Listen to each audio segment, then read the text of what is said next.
This is Digital Health Today, episode 51. Welcome to Digital Health Today, the podcast focused on the leaders, innovators, and technologies transforming healthcare today and tomorrow. Find us online at digitalhealthtoday.com. All right. Welcome back. This is Digital Health Today, the place to be to get the insights of leaders working to make the healthcare of tomorrow available today. I'm your host, Dan Kendall, and this is episode 51. It's a new year, and we are getting started with a bang. While most of the U.S. is blanketed with snow and ice, California is going to be heating up for the first full week of January with a big week of conferences in San Francisco. It's all starting with the Digital Orthopedics Conference, that's the DOC-SF, that's starting on Sunday the 7th, and then Startup Health Festival on January 8th and 9th, followed by the J.P. Morgan Healthcare Conference running from the 8th to the 11th. I'll be there during this time and spending a few days afterwards to meet with some of the innovators in the Bay Area. Check out our Twitter feed at DHealthToday and keep up with the events there. And if you'll be there too, please get in touch. You can find me on Twitter at HealthTechDan, and I hope to meet you there. Lots of big announcements will be coming out at these conferences, and of course there's also the CES in Las Vegas that's taking place at the same time. One program you'll be hearing a lot about is a new program that's being launched by Bayer at the Startup Health Festival. It's the new Bayer Grants for Apps Generator program, which is opening for applications the week of January 8th, 2018. To get the scoop on this new program, and also to get an update on some of the programs that ran in 2017, I spoke to three people at Bayer that are bringing the G4A Generator program to life. In this episode, I spoke with Eugene Borukhovich, he's the global head for digital health, incubation, and innovation, Barton Warner, who's the vice president of strategy and portfolio management, and Anna-Lena Lorenz, the global innovation manager and ecosystem coordinator for G4A. Be sure to check out the show notes for this episode at digitalhealthtoday.com/51 for links to everything we discussed. Now let's tune into the conversation.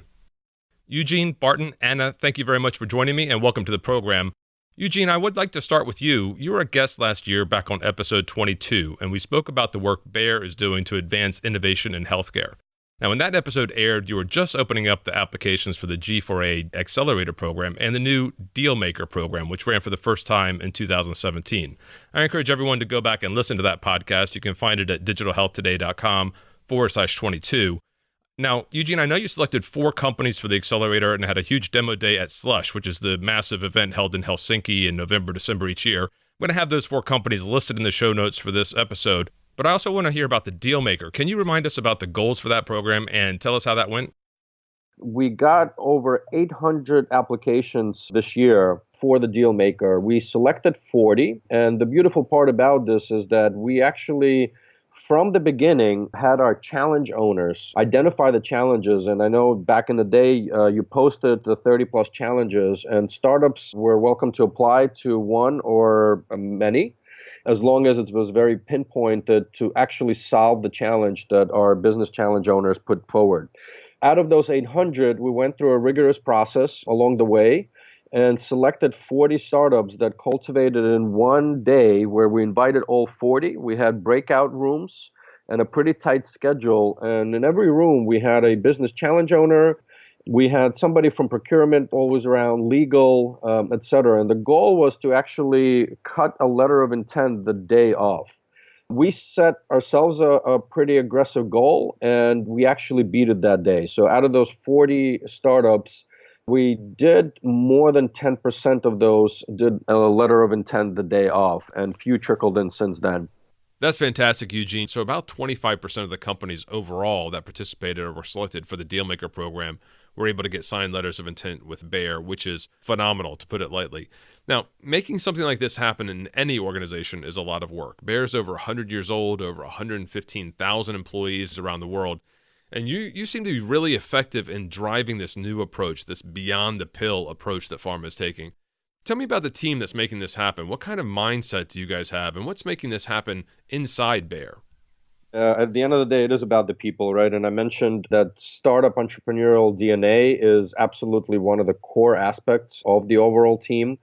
You know, if I rewind back, there were a number of initiatives started around the same time. So Jesus with the Grants for Apps was 5 years ago. Probably about a year or so afterwards, Dirk Schapelar started the Life Science iHub on the West Coast, which was really also connecting into the startup community and what I would call fail fast, fail often, testing with different startups, understanding the technological impacts. We also had a program that started inside around the same time called 5x5 Startups. These are internal programs. It's 5 people for 5 weeks, really thinking differently. And then end of 2015, beginning of 2016, when I came in mid of 16, there was a digital health incubator that was also spun up. Granted, it was not truly an incubator. Some of there were top-down projects. So if I fast forward, where we are now and going into January of 2018, it took some effort to really merge, as you can imagine, a lot of the individuals and the passions, and the brands, what we decided as a team to really unite under the G4A brand, both internally and externally. And going forward, we're, what I would call doubling, tripling down on the G4A, the Accelerator, Dealmaker, and other programs like Generator that we launched. So under that umbrella, we're going to continue running the Accelerator program, innovating within those programs like the Dealmaker, the Generator. The goal is for us to grow the STEM for Health meetups pretty much everywhere Bayer exists and operates, which I believe is in about 120 countries. So we're really serious about it. And again, it's not a forceful arm. It's really people that are waking up every day and just want to do this as part of it. So it's my team, but then I would say also the extended team of intrapreneurs and entrepreneurs within Bayer. So you have over 5 years experience with the G4A Accelerator. This will be the second year for the G4A Dealmaker Program. And now this year you have a new program called the G4A Generator. How did this idea for the Generator develop? Digital health, if I really look at it, it's a human-centric approach. And, I think most of us, we are looking, quote unquote, at Dr. Google, Dr. Apple, Dr. Amazon, self-care. And so when the idea came around, we kind of said, okay, well, look, let's spread this a bit further. And we worked with our consumer division. And the amazing part was that, the Health 2.0 last October, this was, we kind of went to the conference, not the typical Bayer way where all the I's are dotted and T's are crossed. And Barton and I, we really talked about openly. We still didn't know at the time exactly how the program will manifest itself. We said we want to do something. We wanted to get the feedback from the community, which both of us certainly got bombarded right after. The premise of the program is really making self-care accessible and achievable for every one of us. And it is based on the Dealmaker type of program, where the types of deals will be, I think, individual. And I know as far as the goals of it is to really find the entrepreneurs and the innovators that we can co-create together with. Barton, let me turn to you now. You're the VP of Strategy and Portfolio Management for Bayer Consumer US. The G4A team has been running for several years. What attracted you to this proposition and led you to establishing the G4A Generator this year? I think the real thesis of G4A Generator is that Bayer has these amazing, century-old brands that people trust.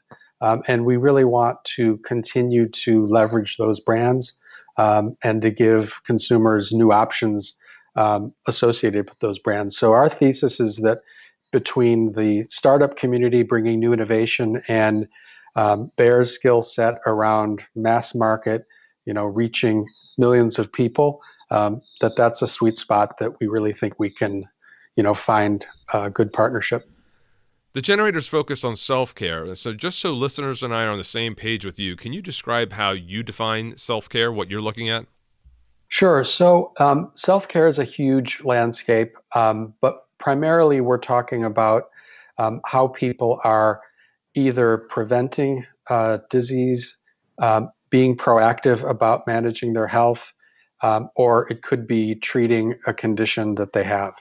So really all of those areas have different issues that the consumer's dealing with, whether it is, helping to stay up to speed on the latest science or identifying the right solutions in the first place.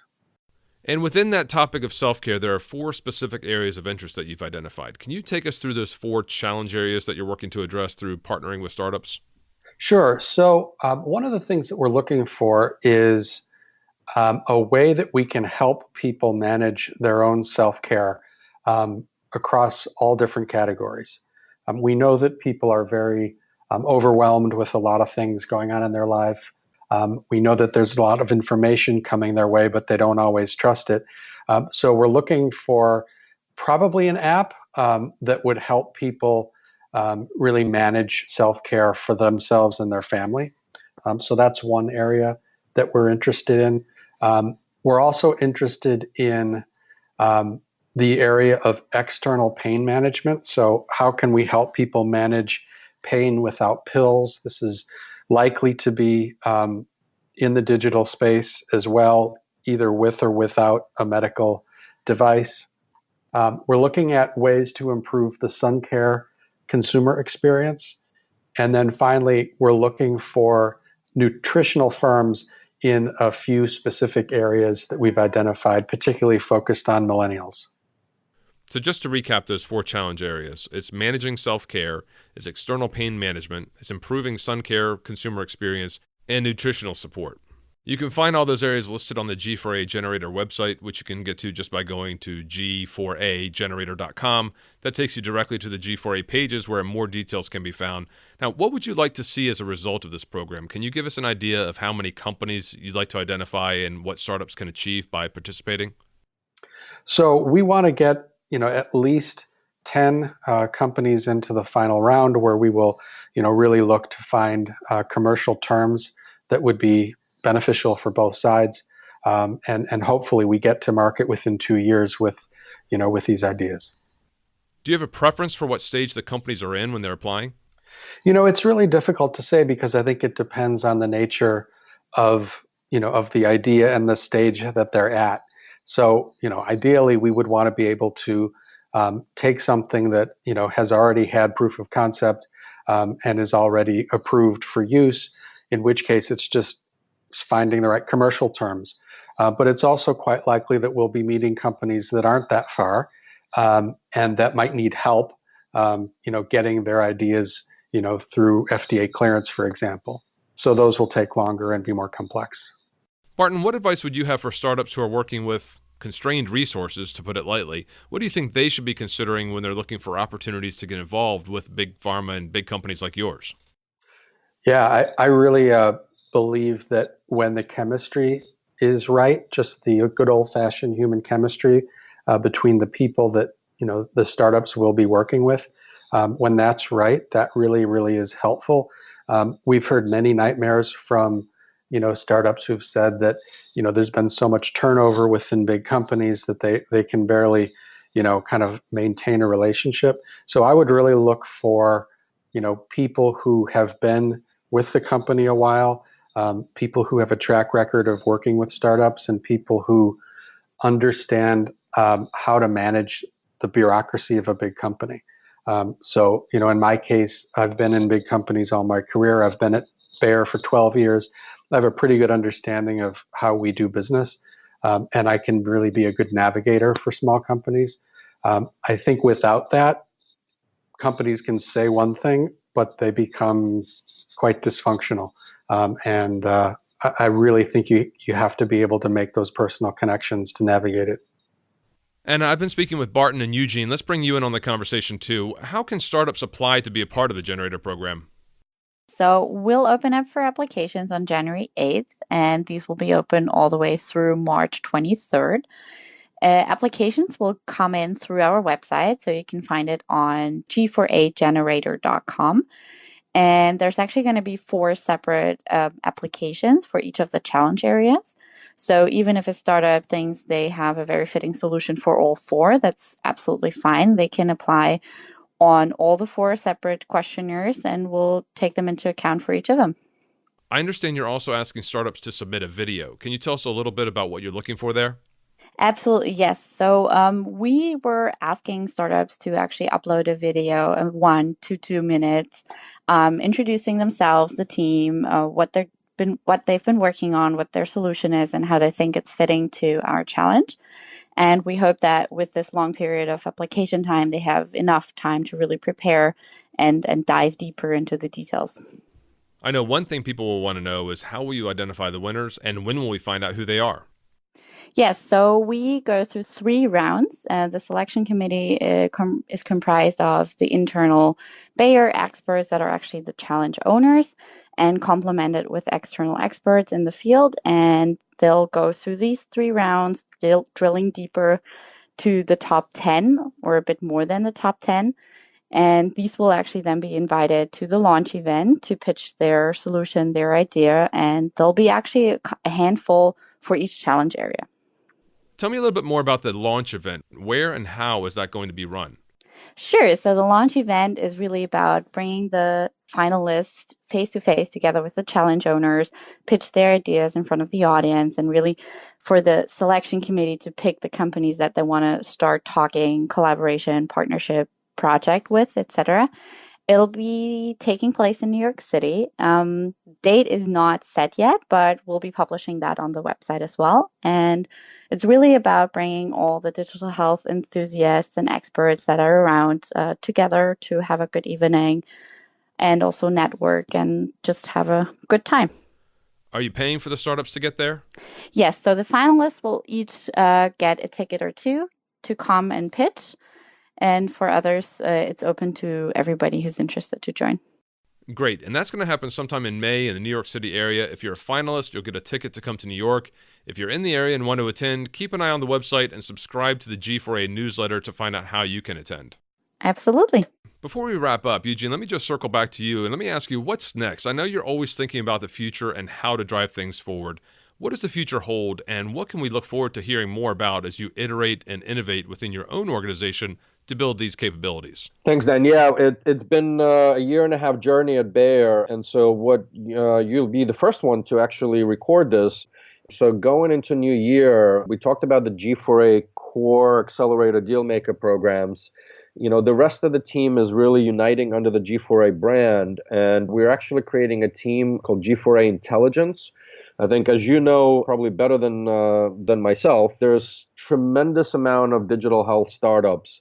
I would venture to say 20,000 plus, and that doesn't include university, medical spin-ups and spin-outs, as well as a lot of the early research that's happening in digital health. It is all about evidence at this point.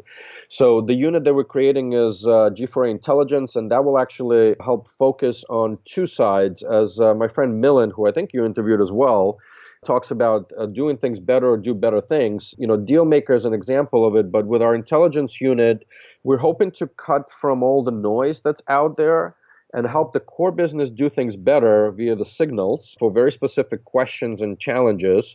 And on the other side is to look at where does Bayer actually play going forward in this digital health arena.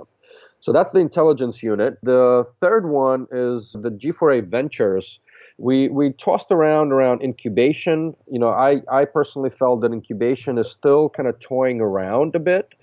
And at the end of the day, the ventures is truly about creating new ventures. I think the industry has been talking about beyond the pill. We're starting small, very much startup style. And the idea is to actually go from idea to what I just kind of simply call 1 penny of revenue by impacting positively our consumers' lives. So those are kind of the 3 umbrellas that you'll hear more about going into 2018. It's the G4A Accelerator and the programs. It's the intelligence unit and then the ventures unit. And I'm really looking forward to the team has come together great. I think you guys will all get to know many of the players who are actually making this happen throughout 2018. Thanks for that, Eugene. Obviously, there's a lot of activity happening within Bayer and many more great things to come. Thank you to Eugene, Barton, and Anna for joining me on this program, and I look forward to sharing some updates from you as the program moves forward and you announce the winners. And that's our show. Get the links to everything we discussed by visiting digitalhealthtoday.com/51, including the links to the 4 companies that won the 2017 G4A Accelerator Program. In our next episode, I speak to Roberto Ascione of Healthware International.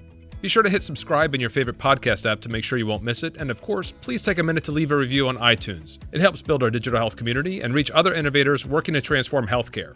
Don't forget to get in touch on Twitter at HealthTechDan if you'll be in the Bay Area for the first full week of January. And follow at DHealthToday for updates on the events and announcements that are happening there. That's all from me for now. Speak with you soon in episode 52. And until next time, keep on innovating.